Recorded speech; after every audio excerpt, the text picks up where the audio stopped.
Good evening, happy Friday. We are here in Nashville and I'm joined by Chris Bentson, another redhead like myself. We're doing this about 30 minutes earlier because Chris and I are both very tired. We need to get some sleep. And I'm very old.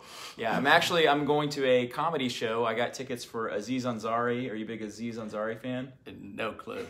Chris told me before the show, he's like, don't ask me any questions about anybody Rock in pop and roll, culture, pop culture, any movie questions, or anything like that. I'm not going to do well in the games, kids. Yeah, so he's a comedian, and I was able to get tickets, and I'm excited about it. I'm happy for you. Yeah, so it'll be a good time. So we'll be doing that afterwards. So we've got about an hour interview. I got to be very honest with you. I'm as excited about this interview as any I've done. I think the answers here are incredible. I think the content that you're bringing is going to be awesome. So I am stoked. We're actually here for the Impact 360 meeting in Nashville. We're speaking both tomorrow. I speak in the morning, and you speak right after me. If you don't know Chris, Chris is my first non-doctor interview for a good reason. He is an expert, a true expert I have written down here.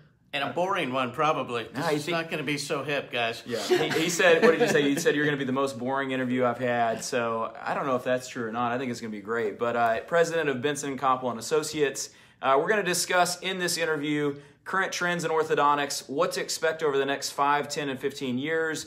We're also going to do, I think this is going to be fun, examples of ideal and also nightmare senior and associate doctors.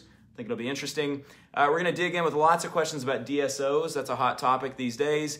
And then also what to consider if you're getting out of school in the next 6 months.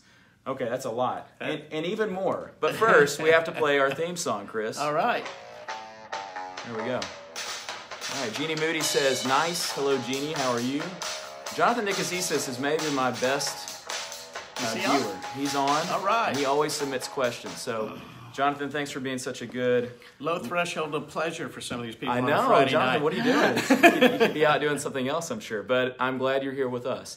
And also, if the skin here is too pale, I apologize. If you can see through us, we're not vampires. But all right, so I want to read your bio, Chris. You've probably read this before, but Chris Bentson has been working with orthodontists regarding the business aspects of their practices for over 25 years. That's amazing. 25 years ago, you know what I was doing? You were born. I wasn't in diapers. Yeah. I was in 3rd grade. It's actually 30 years, but I was just... Is it? Oh, this is old. Okay, well, all right. He is currently president of Bentson, Koppel & Associates. He's editor-in-chief of the Bentson Koppel Resource. It's a quarterly newsletter. I'm sure you're familiar with it. He's a frequent guest lecturer at orthodontic resident programs, study clubs, and orthodontic user meetings. You speak, 50 times a year? Is that right? It's been that way lately. That's incredible. Every time I'm at a meeting, Chris is speaking. That's awesome. He contributes to national periodicals and journals, and in his career, he's visited over 1,000 orthodontic practices in the U.S., Canada, and Australia. That's amazing. Still married. It's amazing. Still married. Maybe that's a secret, right? Maybe that's even more amazing. Your wife loves you.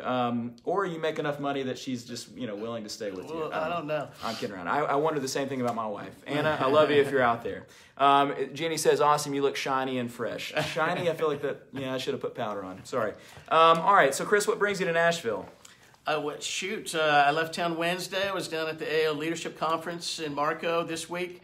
I was in Atlanta this morning, got up here this afternoon, got to participate in some of the summit meeting that Mary Beth does, great clients, and get to speak tomorrow. So we were able to fit this in together. So it's been a busy week, but that's why I'm here. Yeah, busy week for me as well, but I like I said, I'm super excited about this. So let's jump in. I will tell you, I have a lot of questions for Chris. We had a conversation on the phone about 2 weeks ago. It was 30 minutes long. I was like, I wish I'd recorded that because it was just so rapid and good stuff. So I'll start out with some easy questions, but to learn more about you, tell me about your family. How long you been married? How many kids you got? All that good stuff. Okay. Got married a little bit later. I guess I was 29. She was 31.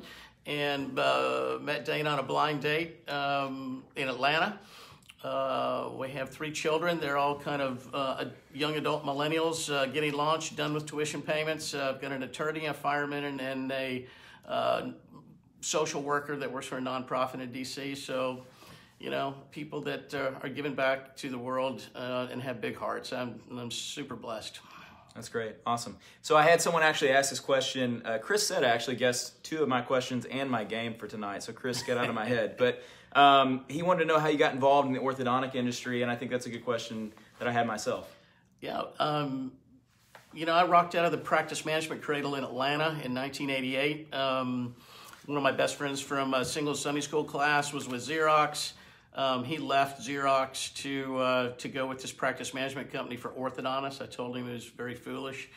6 months later, he invited me to come over, and I left my job and together ourselves and a bunch of other people built that company to about 1,000 people. It's now part of the CareStream product set, and then my wife and I had 3 young children and wanted to be closer to one set of our parents. She was from North Carolina.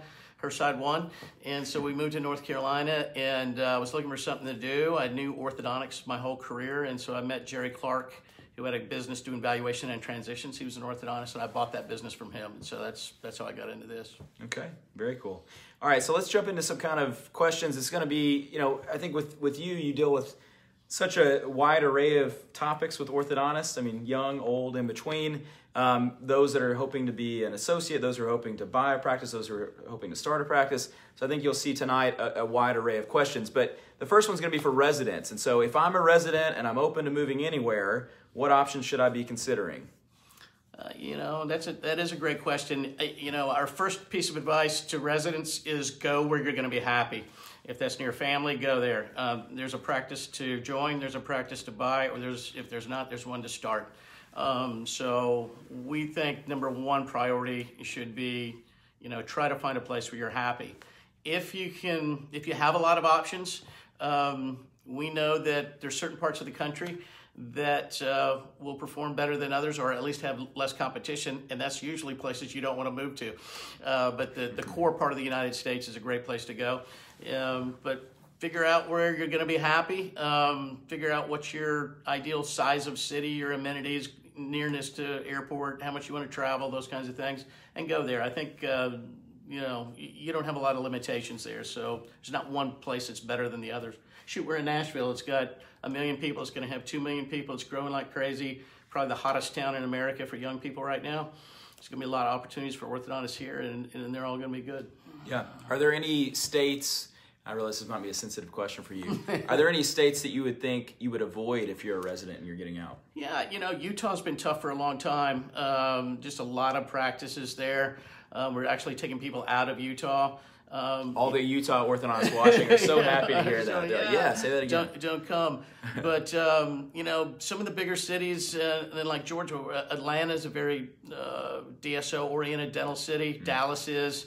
Arizona, Phoenix is. Those cities, were at one time better than they are right now, I think, to start up and go, set your stake in the ground. But you can make it work just about anywhere if you want to bad enough. So if you had to name 3, and I'm putting you on the spot, so I'm sorry, 3 states that are looking really good lately, maybe if you're a resident. Yeah, I think that, I'll do 3 cities, and then maybe we can attach those states. But, Nashville's probably the hottest city in the country right now. Denver is super hot and a good place. Texas, just everywhere, seems to be a very positive state. There's a lot of population. There's great tax laws. It's very business friendly. I would probably pick Texas, Colorado, and this part of Tennessee where we are right now. Keep them out of the west part, Chris. Right. I'm regretting that I asked. No, I'm just kidding. Yeah, I think Nashville's booming. Yeah. Memphis is staying where Memphis is. You don't want to go there if you're a resident. Memphis. No, it's terrible.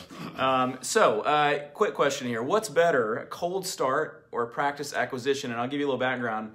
I did a cold start. Yeah. Now, in fairness, there was nothing to acquire, I don't think. I don't think there were any options for me in that sense. So sometimes you don't have options. It's sort of like when you're starting a practice and you're like, well, what's the ideal square footage for a practice? Like, well, it's probably 3,250. It's something like that. Well, there's only either 1,800 or there's 4,800. Sometimes there's only so many options. But if you could choose cold start or practice acquisition, what would you say? It depends on what you're solving for. I think it's a question. We've done a lot of research. We've written some articles. Doug Koppel, my business partner, has written some articles about this, buy versus build. I think the truth is, again, if you can't find something to buy and you know where you want to be, and if that was where you ended up, the town you went to, then start. Only 10% of our young doctors start practices or residents that graduate, so very few. Mm-hmm. You can get the money, it's scarier. If you're solving for what's the best economic choice for me, we can run you through some analysis that'll show because you earn money in an acquisition in the early years, even though you've got debt, you'll probably end up in a career in a better spot financially if you acquire versus start up. But they're both great options. I kind of wish more people started up, because I think my life story is go where there's family, be near where the things that you care about and want to be about. And so I think, certainly the millennials kind of feel that way. So go where you're going to be happy. That's my biggest piece of advice. Yeah, I think that's kind of consistently what I see, is that it's smarter to do an acquisition if it exists. Yeah. You might say for some people there's more of a risk, though, in acquiring, maybe to some degree, and I think there's a beauty in being able to sort of shape the culture from the ground up. Yep. But I'll be honest, as someone who did a cold start, there are many, many, many things that you take for granted if you do acquire a practice, and things that you're sort of working like on a treadmill that never ends when you're starting from cold, because you have to reinvent everything. So right. It was very challenging. But on this side of it, I'm like, well, I'm glad I did it. But I didn't really have a lot of other options. So let me ask you a sort of series of questions, and you're aware of these questions, but I think for a lot of doctors out there, there's this idea of, well, should I get an associate? Should I get a partner? Or if you're a resident, that's likely kind of what you're headed down the road of, is being a junior partner, an associate, or what do you want to call that. And so I want to talk about some characteristics of an ideal senior doctor and an ideal junior partner associate, mainly because I think it'll be a benefit to people out there watching. And not just so that they can feel, critical of their junior partner or their senior doctor, because I'm sure there's some of that too, but just in terms of, trying to decide what you need to focus on. So let's do this in order. Characteristics of an ideal senior doctor. Give me a few. Okay. Senior doctors need to have a long memory, and by that I mean they need to remember what they felt like when they were you, which was frightened, which is a little bit unsure, which is not understanding how everything works. So they need to be a mentor, to be a coach, and to not expect you to come in and immediately build their business to a larger enterprise, which is a lot of time what their expectation is. So that would be probably the biggest characteristic, is just remember kind of where you are when you're young and how they were 30 years ago before they invited you in, and to have that kind of empathy and to take a little bit more time and be a little bit softer probably as an approach. Okay. Doesn't always work that out. I was going to ask, what percentage of the time does it work out that way, you think? They need some coaching. We don't remember. Every dad told you, he climbed uphill to school, in the snow barefoot, and it's kind of that kind of feeling. Sure. It keeps rolling through. Yeah, it's easy to feel a certain way at one age and then do the exact opposite. Right. I'm turning into my dad. And there's a commercial about that. Both good and bad. There's a really good commercial, actually. It was a Geico, I think. All right, so on the converse, what are the characteristics of an ideal junior partner and associate? I think patience for sure. I mean, a lot of times you want to go faster, or you want to implement a new idea and you can't understand why you're not getting the green light to do that. But an understanding of where your income is going to start and the pace at which it's going to advance ahead of time is helpful. Arrogance is not good when you're young. It's not good anytime, but to try to come in and want to change things because you think you might know better and kind of forget, on the other hand, that for 30 years this has been working in some manner for the senior doctor is many times not appreciated. But those are some of the things I'd be careful about that we've seen not work well from junior doctors, but just a little bit slower pace maybe than what you want to attack at. All right, and you probably have some examples of this, but what about now on the other side, nightmare senior doctors? Where do you see it where it brings in a lot of issues? What are some characteristics there? Yeah, I mean, I think the most common one from a nightmare on the senior doctor side is they bring you in as an associate and they want you to grow their business. And if you can grow their business, they'll let you become a partner or what have you. We think that's a very untenable, unrealistic position because when you think about it, if you're an associate and you're not an owner, and you go out into the community and talk to the referring doctors, and they say, "What's your deal with Dr. Bentson?" I'm not a doctor, by the way, but hey, I'm working for him, but if I do really good, he's going to let me, be his partner. They're not going to refer to you. You don't really have any stroke outside of relationships you might have, so it's not realistic. We always coach senior doctors that associates don't grow businesses. They allow business owners to grow their business by focusing on development and things that they need to go do, but associates really by definition can't grow your business. I feel very strongly about that. And we see senior doctors make that mistake a lot. Call us up, complain. This person hasn't brought me any patients. I said, no kidding. They're not supposed to. Interesting. That's a huge pearl right there. Yeah. I'm currently in this sort of situation where I'm trying to decide, well, do I need an associate? Do I need a partner? Do I want an associate? Do I want a partner?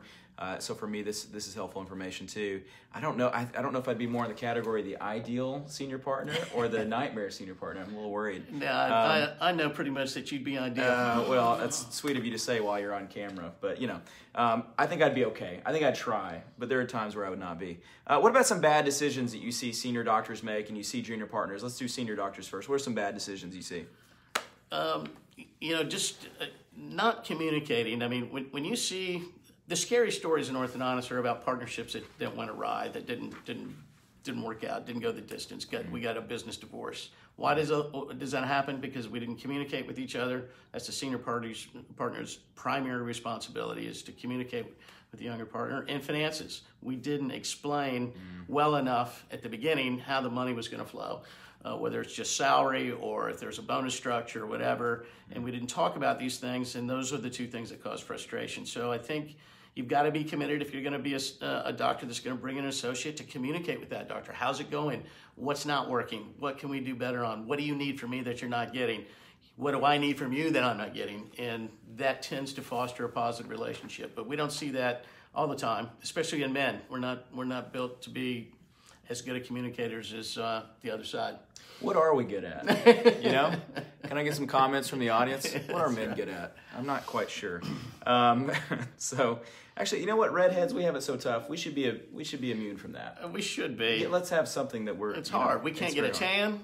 I mean, can't get a tan. That's one of my genie wishes. Yeah, I wish there was a filter I could just push and it would make us look really. You actually spray on. Objectively look tan. Am I sweating? What is the deal? I don't know. I spent a lot of time outside. Dark shade of red, but it's all good. At least we share that in common. And actually, I joked with Chris before the show. I feel like as I put that promo up, I get to see what I'm going to look like in a few years. I feel like you could be my dad. We could pass for father and son, right? I'd take you as a son. We are sitting so close to one another that it's sort of this weird father-son thing. All right, we have a game. Chris asked me, "Are we doing a game?" Of course, we're doing a game. You don't have really the most unfun guest. No, you're doing great. You're doing great. So here's our song. I've heard that song before. This is UB40. Oh, thank you. This is a classic. So Red Wine. It's harder than you think to find a song with red hair referenced. So I didn't find one, but I did find the first song you think of with the word red in it. Now, are you a red wine drinker or no? Not right at the moment. Not right at the moment. We're not drinking red wine enough. I like red wine. I think it's good. But I like that song. So we're going to do a game called Red Alert. Couldn't find a song with red alert in it. We're just all over the place. Red wine, red hair, red alert. These are going to be trivia questions about red hair, because obviously we both have red hair. And I think you at home will find this interesting. And Chris, you are under no pressure to answer any of these correctly, but we will be keeping score. Okay, let's do it. Multiple choice, okay? So, red alert, again, questions about redheads. Guess at least, right? You will guess well, I'm sure. Don't try and look at the answers. All right, so which of the following songs is not about a redhead? All right? A, Jolene by Dolly Parton, Night Moves by Bob Seger, I Fell in Love with a Girl by the White Stripes, or Redheaded Stranger by Willie Nelson. Which one is not? Not about a redhead. I don't know the third song. I've never heard it, so that's the one I'm going to guess. Okay, I Fell in Love with a Girl by the White Stripes. That is actually about a redhead. So the one that's not about a redhead is Night Moves. There's a line, she was a black-haired beauty with big dark eyes. Bob Seger? Yeah, Bob, did it bring anything back to you? I was a Seger fan in in the high Silver school. Bullet Band? Yeah. Okay. All right. So you're 0 for 1. That's good. Did y'all know that? I don't know. Look, we've got people. No, I don't think anyone knew that. Nobody knows. Jolene actually is about a redhead, so now you know. So those three were about redheads. All right. So this is a good one. Tradition from this country declares that being a redhead is a sign both that one has a fiery temper, true, and is possibly crazy, true. In fact, one proverb from this country reads, "There was never a saint with red hair." Is this Greece, Bulgaria, Russia, or Turkmenistan? Russia. Did you know that? Yeah. That's right. How did you know that? It's my people. It's my people. My wife grew up in Russia, and she knew that immediately. She's like, "Oh, yeah, they say that." Isn't that terrible? That's crazy. There's never a saint with red hair. In fact, there probably were some saints with red hair. There's like an Irish or a Scottish saint, one or the other. Mary Magdalene was a saint, but they I would have guessed Ireland if it would have been on there, but since it wasn't, I was like, okay, it's Russia. It's Russia, yeah. Very good. Actually, Russia gets its name from red hair. All right, we'll move on. Which of these famous American poets had red hair? Walt Whitman, Robert Frost, Emily Dickinson, or Edgar Allan Poe? I mean, I don't know that I would have known either. All the pictures I've seen of them are on, caricatures, right? So let's give it to the gal. That's a good guess. Yeah. Emily Dickinson had red hair. Very good. Yeah. She was actually such an introvert that she would stay locked in her room. But she had red hair. We've got a lot of complications, us redheads. I know. We have so much to deal with. So 2 more questions. True or false? I'm 2 for 3, by the way. You're 2 for 3. You're doing great. He's doing better than I think anyone else at home. So true or false? Redheads need more anesthesia during surgery. False. It's actually true. According to a few studies, redheads need 20% more anesthesia than people with dark hair. And that's one of those internet facts. That's why I can't sleep at night? I don't know, maybe. Yeah, it could be. Wait, do you use anesthesia to go to sleep? No, I probably need some. That didn't work out well for Michael Jackson. There's actually a gene that gives us red hair. It's a recessive gene that also plays a role in pain, and so it's mutated in redheads. Okay, what is the most common eye color for redheads? Blue, brown, green, or hazel? Mine are blue, but I think it's green. You have blue? Oh, you do have blue eyes. Yeah. So it's actually brown. That's the most common for redheads. What's interesting, I see someone talking about Gritty, the Flyers mascot. Don't even know why, but I love that. I love that mascot. The most common eye color for redheads is brown. Actually, blue eyes and red hair are the rarest combo on Earth. Hey, there you have it. This is great. We have a unicorn. I'm very unique. With this. Yeah, that's awesome. All right, so that was Red Alert Part 1. Are there more games? There's a Part 2 of that coming up. I can tell you're excited. All right. Chris, you did great. You got, what did you get? Let's just go through the questions. 2 out of 5. Yeah, we're doing good. So give it up for Chris. Someone guessed hazel eyes. No, you're wrong. Okay, so moving to some other questions. What should successful orthodontists do over the next 5 to 10 years to stay successful? Assuming things change. Yeah, that's a good question. I've given a lot of thought recently about, 2 practices on either side of the street in the same town, same drawing area, same deployment of technology, same, pricing structure and everything. Why does one grow and the other is flat or declining? And it's kind of the tenet of what I'll be talking about in 2019 in some of my lectures, but I think you have to have a really good notion of the disciplines of business, the sales discipline, the marketing discipline, the accounting discipline, strategy, and also technology deployment, both social media deployment and also just technology to run the clinical side of your business. And we've done pretty good as a profession in there, but I think the difference maker, the people who do better and will do better over the next decade, it's going to be about culture. I think about the practices that are really kicking it and in the same town as practices that are really struggling. And there's just a different feel when you walk through the door. And I think that's a leader who has a mission statement and a vision that he can teach through his team, that his team can then deliver to the patients in the community. And it's infectious. And I think there's a lot of science now in the business world that that is the difference maker. So you got to have the hard skills. The business skills are important. And we all are pretty parallel on those, but the people that do it really well are the leaders who teach what they're about to their team, and their team buys it and delivers it to the patient. I don't know. That's kind of a heady answer, but that's great. That's great. It's interesting. You'll see tomorrow if you wake up. We're staying up late with this interview, but if you wake up and listen, the first part of my lecture on social media and digital marketing is actually a pretty long section on just that. It's sort of culture and understanding. I think the way that your team, whether they're positive or they're negative, I think it really impacts your ability to tell a compelling story. Yeah. And I think really what it gets to is it's hard to do social media if you're sort of bummed out and everyone's negative and not on board with it. So, and if you're listening to this and you say, that's just not me, I'm not a leader that can do that, that's cool, because if you know that about yourself, you guys are smart, become what I call a velvet-covered brick and find somebody on your team that can do this as your emissary, for you, and it can still work out quite well if that's not your style. But culture is going to trump a lot of things, I think, in the next decade. It's going to be important. Yeah, so it's interesting. A lot of big businesses now have culture. I don't know what they call them. Like it's not your CFO, but it's your culture Minister of culture. Yeah, right. What are they going to call it? So yeah. I know, like Gary Vaynerchuk, he has one in his Right. team, and so if you aren't good at it, maybe it's a portion of someone's job description is to kind of be the cheerleader of the culture. Absolutely. Maven. So, Absolutely. Which is definitely a departure, and there's probably a lot of psychology that we could discuss in that way and why that is the way. But let's move into a big topic. I think this is one that I saw a few people ask about, and it's definitely a hot topic in the orthodontic world. Neon Canvas, we were getting our spot at AAO coming up in May in LA. I'm assuming you'll be there and probably speaking 6 times or something, but how many times are you speaking? Twice. Me too. Hey, look at us. See? Father and son. That's right. But I saw a very large DSO that had a huge chunk of space, and I'm sure there's more on that map that will be added later, but it's about DSO, so Dental Service Organizations, correct? You got it, yep. All right, I wonder how many people that say DSOs know what DSO stands for. Not very many, so we call them yeah. corporate, and if you call a DSO owner corporate dentistry, they get very offended with that. Is that right? term, so you got to be careful. Oh, but they shouldn't be offended. They're millionaires. What do they That's care? right. All right, so DSOs, that's a big open-ended sign. What are your views on them? But how much do you think they're going to penetrate our industry, and how will things change in response?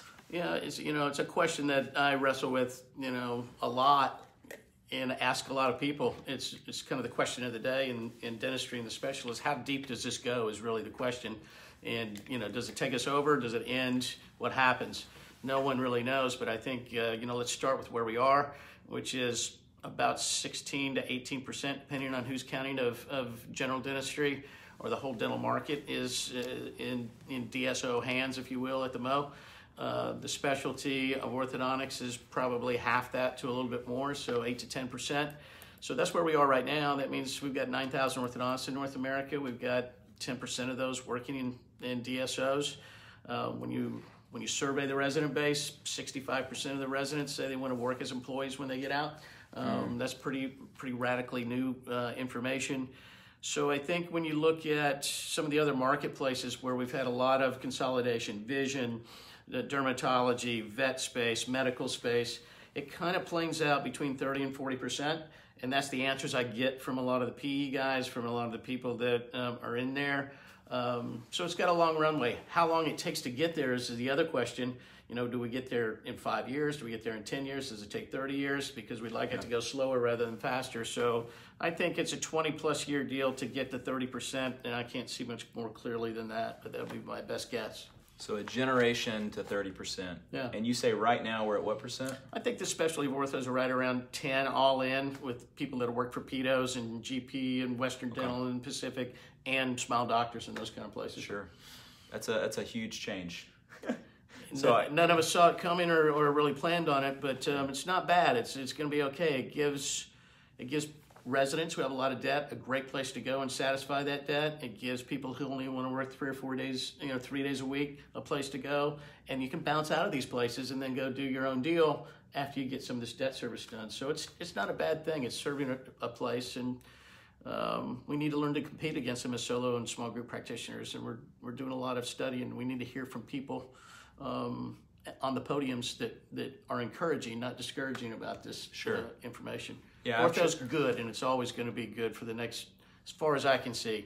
If your kid wants to be an orthodontist, let him be an orthodontist. It's going to be great. Yeah, I've tried to remain agnostic about DSOs because I just don't know enough to have a very firm stance against it or for it. I'm not involved in a DSO, and so I think it's probably healthy to learn more about it. I guess I probably shouldn't be agnostic about it. I should probably ask some of these deep soul-searching questions and learn more. And maybe that's why we just ask these questions. Let me ask this as sort of a follow-up. This is actually from Jonathan Nicozisis, my best viewer. He says, the investor easy money of DSOs mopping up practices cannot last forever. His words, not mine. But do you see or forecast a timeline when the investment money starts looking elsewhere to place its money and DSO growth starts to decelerate? It's a long question. Yeah. Hey, Jonathan, I think you're right. It's not going to go at the pace that it's going at forever. Not enough money to do that, but it's not going to slow down anytime soon is my forecast, if that's what you're asking for. 2019 is going to be huge growth in the DSO space, as will 2020, 21, 22, 23. It's just, no one's tripped on their shoelaces. The economy, if the global economy and the U.S. economy goes in the tank, maybe the money dries up. for a while, but for the next 4 or 5 years, it's going to be really hot. We get a lot of calls. We have a lot of interaction with these people with money, and it likes dentistry and it likes orthodontics. So it doesn't slow down. It will slow down, and I think that 30% range, when we start hitting 20s, towards the 20s, the money will slow down. It'll become more of a piranha market where the big guys will be eating the little guys. Just my best guess, but I don't know. Yeah, okay, good stuff. All right, so I want to kind of shift away from DSOs.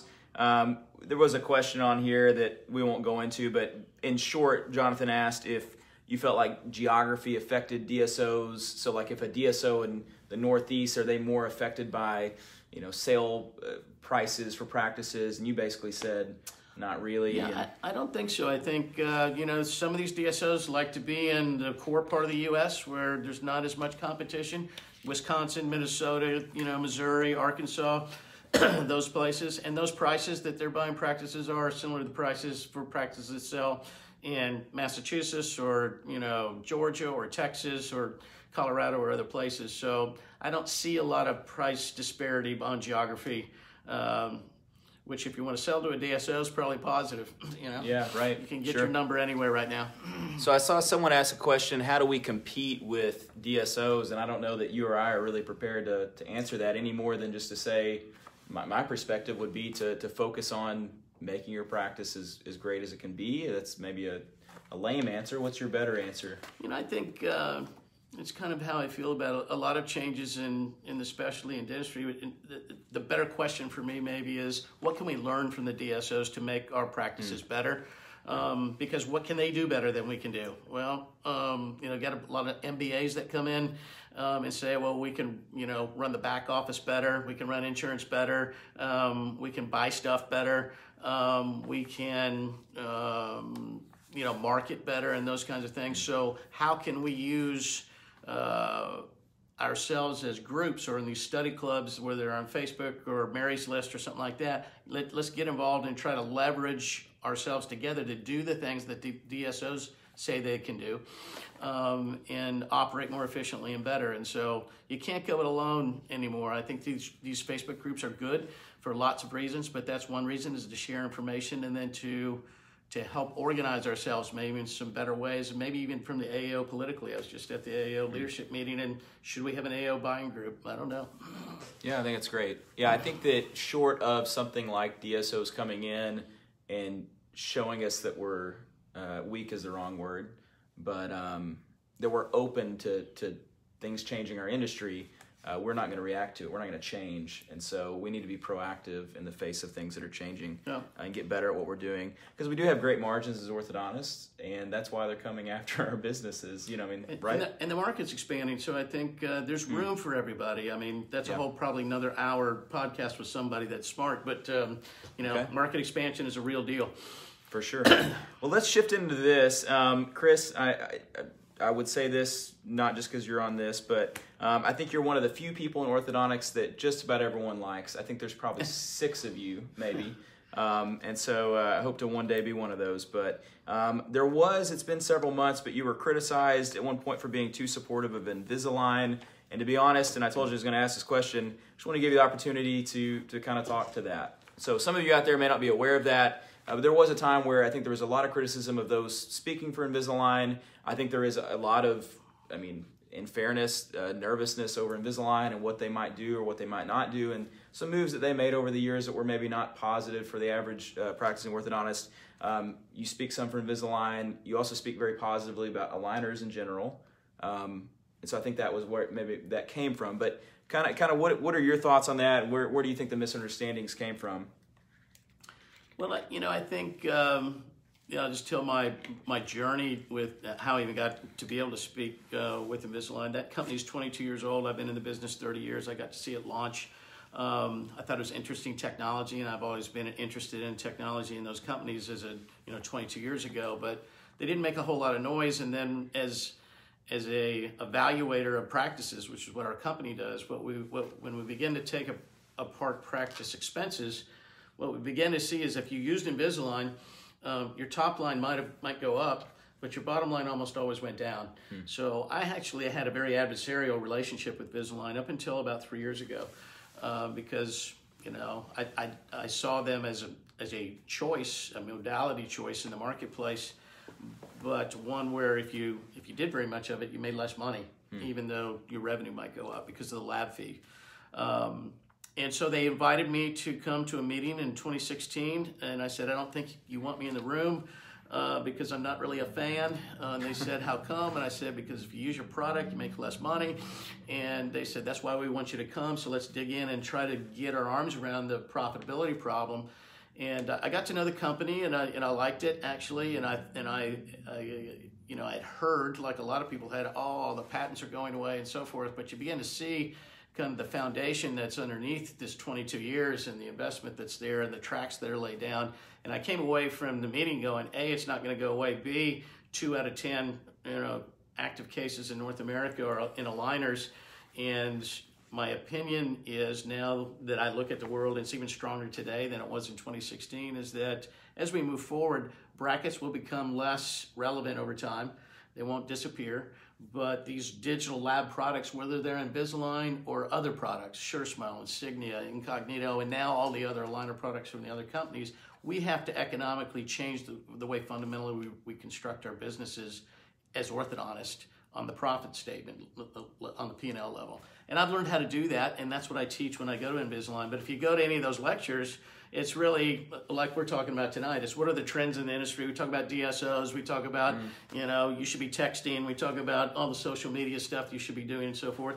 And then there's 10 minutes of that where I teach, listen, here's how you need to manage your business P&L if you're going to get deeper into aligners. And that's why they have me out there talking for them. So, you know, I understand people don't always know what you say, what you don't say. I certainly don't make a living speaking for Invisalign, but I respect them as a company, and that's kind of my answer to that, long answer to that question. Sure. No, that's great. I mean, it's a thing where, you know, there's fears about companies that get too big. You know, is you're a sort of a cottage industry orthodontist, which I am. I own my own practice. I don't love the idea of DSOs coming into town. I don't love the idea of a big company that has a lot more money and a lot more MBAs than I have and would ever have, doing different things. And one of those questions I have is sort of a follow-up. And you think aligners, and you've kind of said this, that it'll go 80% aligners, 20% braces, somewhere in that range. I don't know if I believe that or not. I don't know how any of us know or could predict the future. I see in my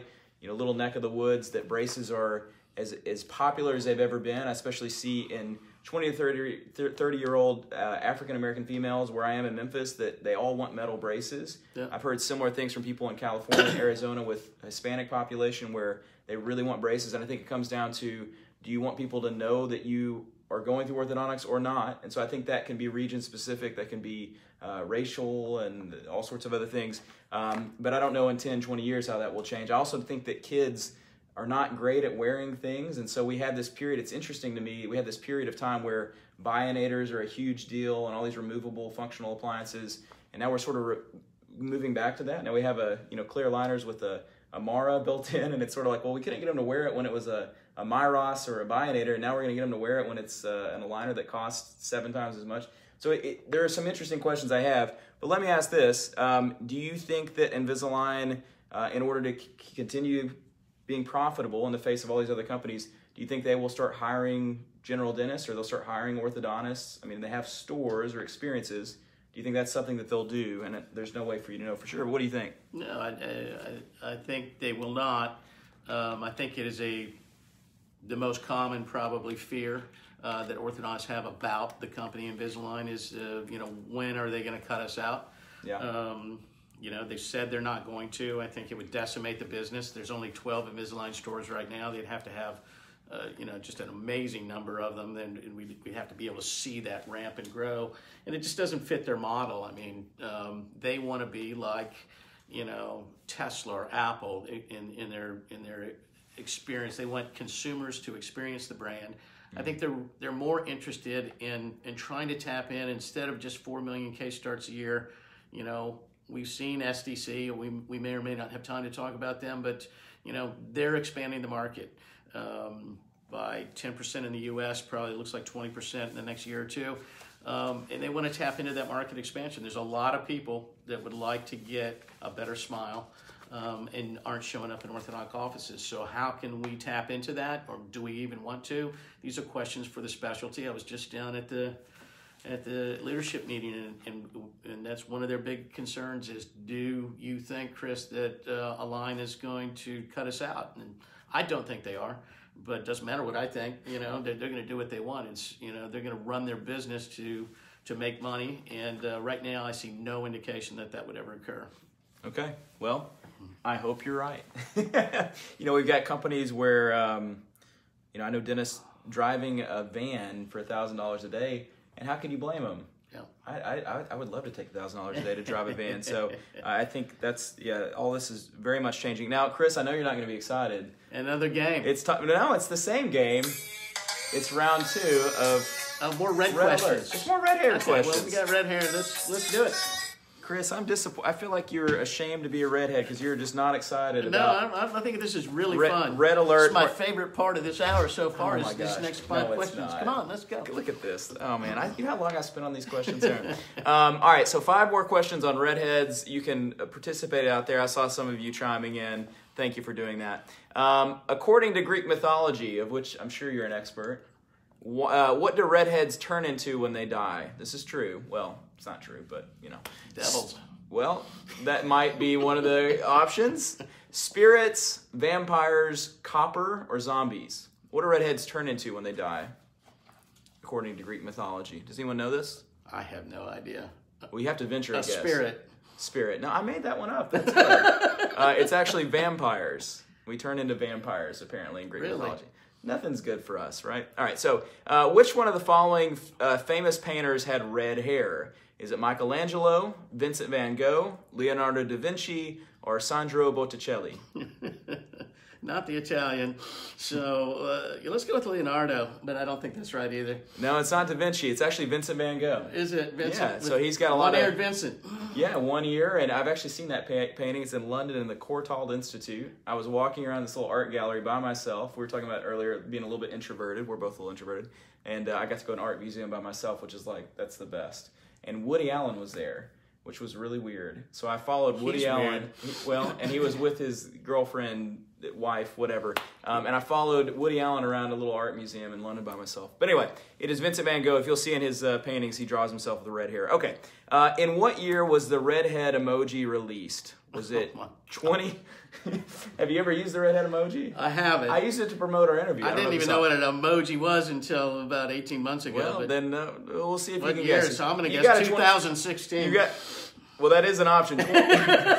Is it 2018, 2016, 2015, 2012? Does anyone know when the redhead... 2016. Hey, there's Shannon Brockway. Hey, Shannon, I saw you earlier. It's actually 2018. Shannon got it right. Yeah, it just came out last recently. Year. Isn't that crazy? And there's only you have a mustache. That's the only option. It's really? Every redhead has a mustache, apparently. It's really ridiculous. But all right, 2 more questions. Which country has the highest concentration of redheads? And wait for the options. Is it Ireland, Scotland, Wales, or Great Britain? Oh my gosh, Ireland.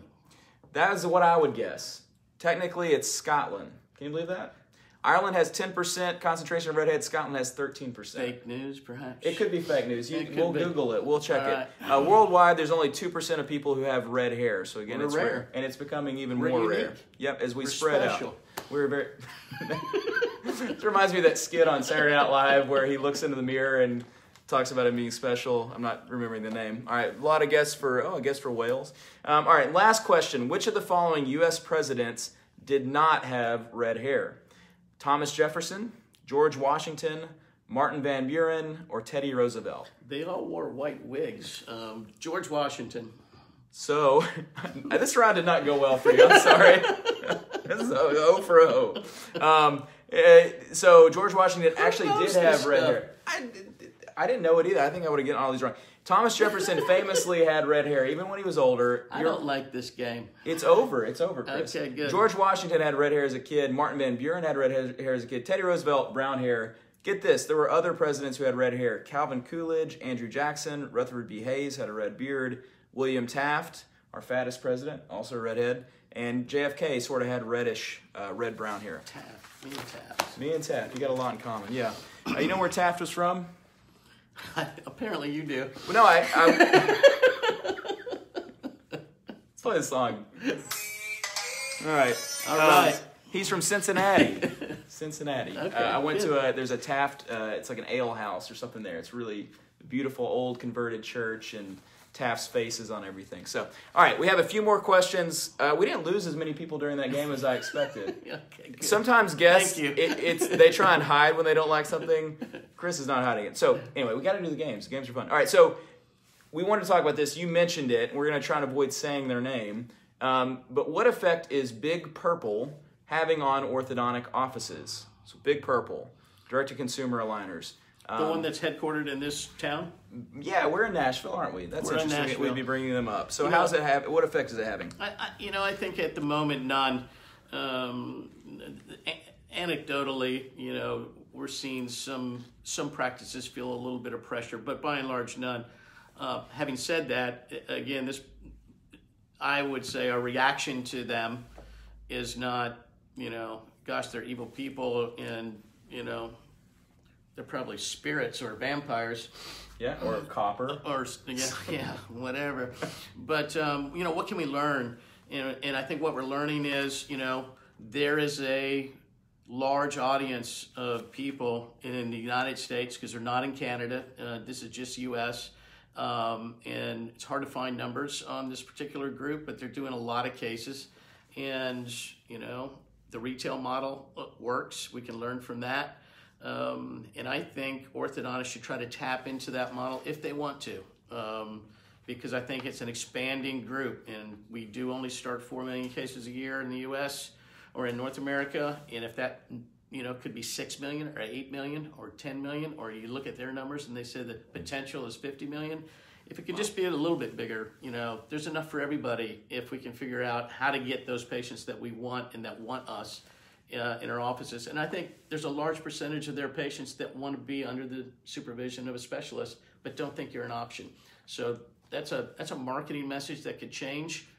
2019 and forward, I think, is a lot of experimentation because the playbook hasn't been written. So let's go figure it out and participate if we want to.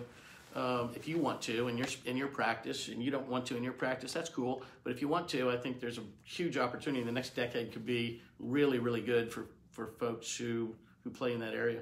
So I've seen a lot of different things. I've seen everything from people creating their own aligner brand and website and all this sort of thing, and sending out direct mail to sort of trying to latch on to the bigger groups in Invisalign, namely. There's a lot of options. What do you think is the smartest way if you're trying to compete with, let's say, a $2,000 to $4,000 clear aligner product where it's limited involvement in your office, less doctor time? What's maybe the best route or the most profitable route to go about doing that? I'm seeing a lot of very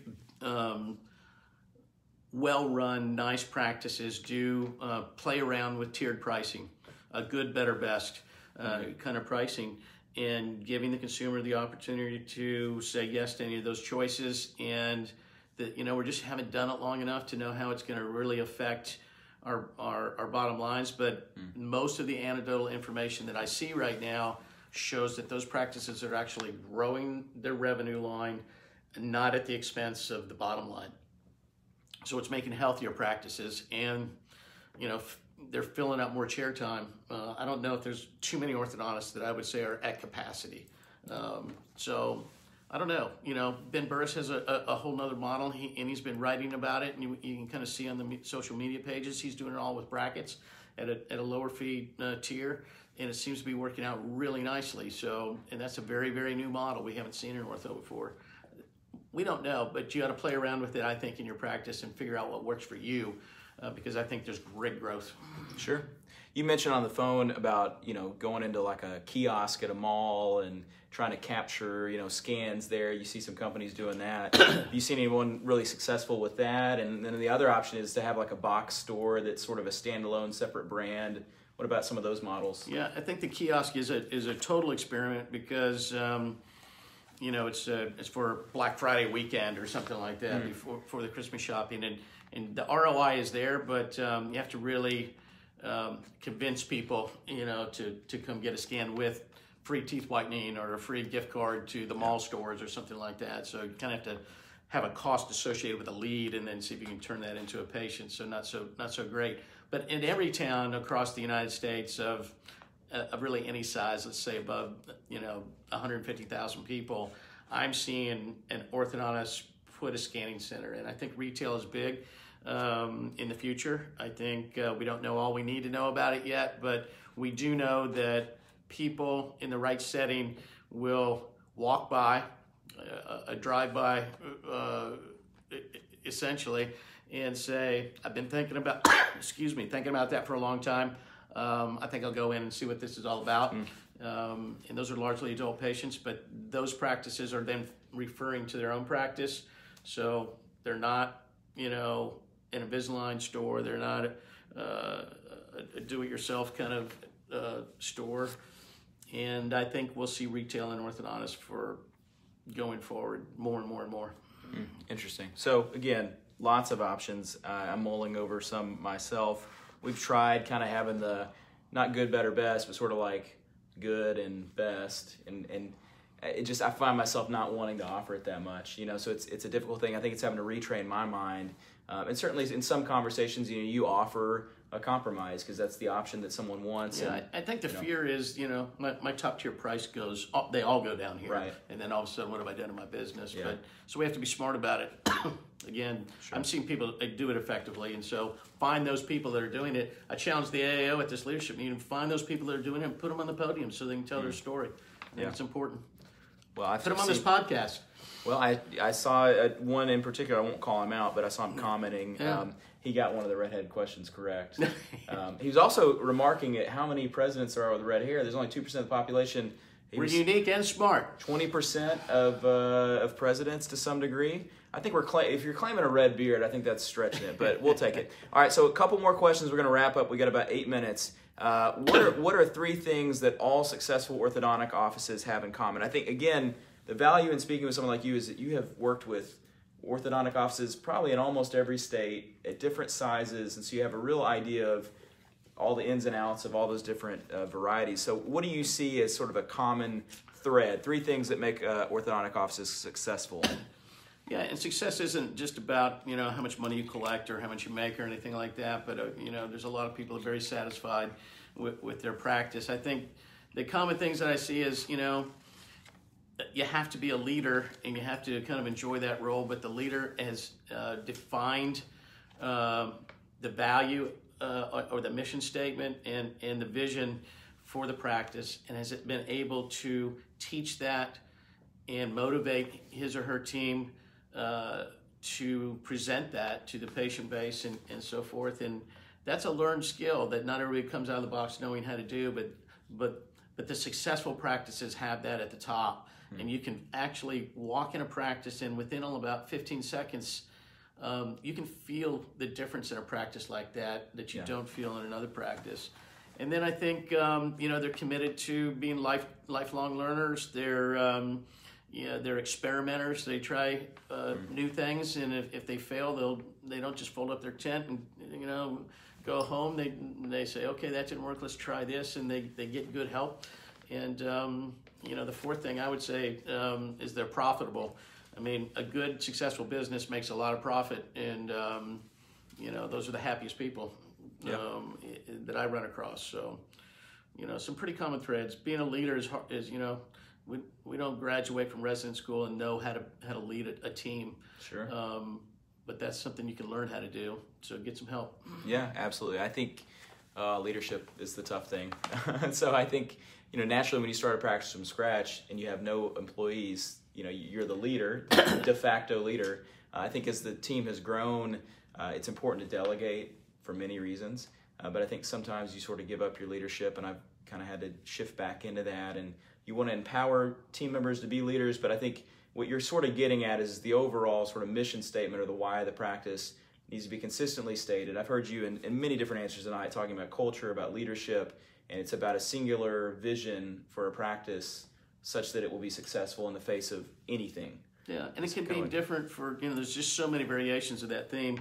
In the 70s and 80s, You know, when I was just getting out and getting started, we did vision statements and put them on plaques and put them on the wall. We don't see that much that anymore, and we kind of poo-pooed that for a while. But it's coming kind of back into vogue, and I think it's a good thing. Yeah, for sure. All right, fantastic job. We're going to jump right into our TDO top 5. I had to adapt it a little bit, but this is our lightning round. Okay. So if you weren't working with orthodontist, what would you be doing? I'm trained as a geologist, so I'd be drilling oil wells in Texas somewhere. That's amazing. Okay. In 2 to 3 words, what is your favorite thing about your job? My team that I get to work with every day is my favorite thing. My clients would be right after that. Okay. What's the one thing you wish residents discovered sooner?